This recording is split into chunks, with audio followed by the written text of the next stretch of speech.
이번에는 생활 속의 흥미로운 발명과 특허에 대해서 알아보는 시간입니다. 네, 오늘은 한국지식재산전략원의 안용순 전문위원과 함께 이야기 나눠보도록 하겠습니다. 안녕하십니까? 안녕하세요. 네, 오늘은 어떤 이야기를 나눠볼까요?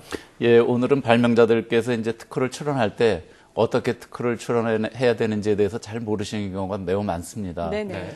예, 그래서 발명자들이 특정한 발명이나 기술적 사상에 대해서 특허를 출원하려고 할 때 어떻게 해야 좋은 특허를 출원할 수 있는지 그 방향성에 대해서 좀 말씀드리고자 합니다. 네, 자신의 발명에 대해서 강력한 권리를 확보하는 게 무엇보다 중요하지 않을까 싶은데요. 네. 그래도 구체적으로 어떻게 출원을 할 수 있는지 설명을 좀 부탁드릴게요. 네, 그림을 보면서 예를 들어 설명을 드리겠습니다. 우선 언어 해석에 관한 기술인데요. 예를 들면 한글을 영어로 번역한다든가 혹은 프랑스어를 아랍어로 번역한다든가 하는 갈수록 자동 번역 시스템이 활용이 많이 되고 있고 네네. 또 인공지능의 발달로 인해서 인간의 언어를 이해할 수 있는 것은 물론 추론까지 할 수 있는 로봇이 개발되고 있습니다. 네. 네, 그래서 얼마 전에 인간과 같이 추론할 수 있는 로봇이 개발됐다는 뉴스가 있었죠. 네네. 네. 예, 그렇습니다. 그래서 이런 음성인식이나 구글 자동 번역 시스템에 대해서 이제 예를 들자면은 그 문장이나 단어의 의미를 정확하게 해석하는 게 굉장히 중요하게 되는데요.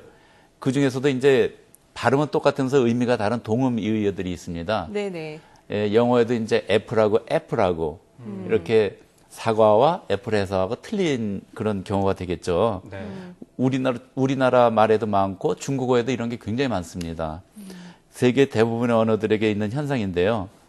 이제 이런 부분에 있어서 동음 이의어 분별에 의한 한국어 의존관계 분석 방법이라고 이렇게 이제 특허를 출원하는 경우가 대부분이에요. 네네. 근데 여기서 한국어라는 말만 빼도 전 세계의 언어에 대해서 특허의 권리를 갖게 되는 그런 이 권리를 갖게 되거든요. 네. 네. 그래서 이런 부분에 있어서 저희가 좀 신경을 쓰면 좋을 것 같고 좀 더 언어를 확장하고자 한다면 단어 상호관계에 의한 의미 해석 방법이라고 이렇게 하게 되면은 그 단어를 이용해서 상호 의존 관계로 인해서 이제 의미를 해석하게 되면 모든 그 번역 시스템이라든가 인공지능이라든가 이런데 이제 특허 권리가 강력한 권리를 갖게 되는 아주 원천 특허에 해당하는 특허를 가지게 될 수 있습니다. 네, 말씀하신 것처럼 이렇게 우수한 특허나 또 원천 특허를 받는 것이 생각보다는 그렇게 어렵지만은 않은 것 같습니다. 네, 그렇습니다.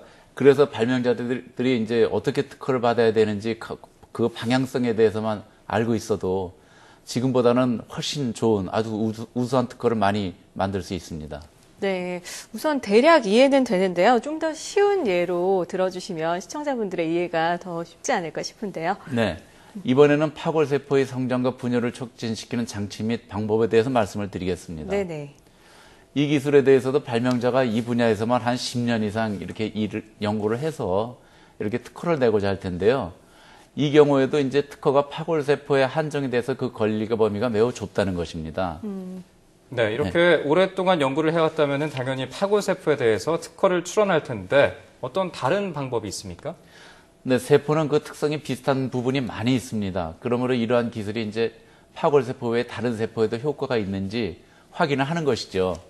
실제로 발명자는 본 연구를 위해서 여러 세포들과 비교 실험도 하게 되고 또 다른 세포에도 잘 적응이 된다는 것을 알고 있지만 어떻게 특허를 출원해야 하는지 그 방법을 모르는 경우가 대부분입니다. 여기서도 간단하게 파골이라는 말을 빼고 그냥 세포의 성장과 분열을 촉진시키는 장치 및 방법이라고 출원했다면 이 특허는 모든 세포에 적용이 되는 매우 강력하고 넓은 권리 범위를 확보할 수 있는 원천 특허가 되고 기술 사업화도 매우 잘 될 것입니다. 네, 생각보다 원천 특허를 취득하는 것이 그렇게 어렵지 않아 보이는데 네네. 이렇게 쉬운 건가요?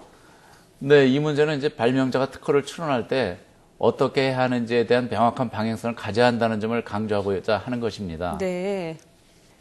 네, 그런데 이렇게 다른 예도 준비하신 것을 아는데 어떤 예가 좀 있을까요? 네, 지금 저희가 이제 이번에는 특허 출원을 할 때 청광의 수치 한정을 하는 경우를 자주 볼 수 있습니다. 네. 네. 네. 이 수치 한정이라고 하니까 좀 또 어렵게 다가오는데 어떤 경우입니까? 네, 이제 예를 들자면은 청구항에 이제 수치를 넣는 경우인데요. 할로셉토제를 이용한 100나노미터 이하에서의 정전기 방지 방법이라는 특허가 있다고 하면 이 경우에는 특허의 권리가 100나노미터 이하에서만 한정이 되는 것입니다. 그래서 이 100나노미터 이하에서라는 말만 빼도 할로셉토제를 이용한 정전기 방지 방법이라고 하면 수치 한정 없이 이 방법을 사용하는 모든 분야의 특허 권리를 확보하게 되는 것입니다. 네. 그러므로 발명자들께서 이러한 것만 간단하게 알아도 매우 우수한 특허를 확보할 수 있기 때문에 매우 중요한 것입니다. 네, 지금까지 한국지식재산전략원의 인용순 전문위원과 함께 이야기 나눠봤습니다. 오늘 말씀 고맙습니다. 네, 감사합니다.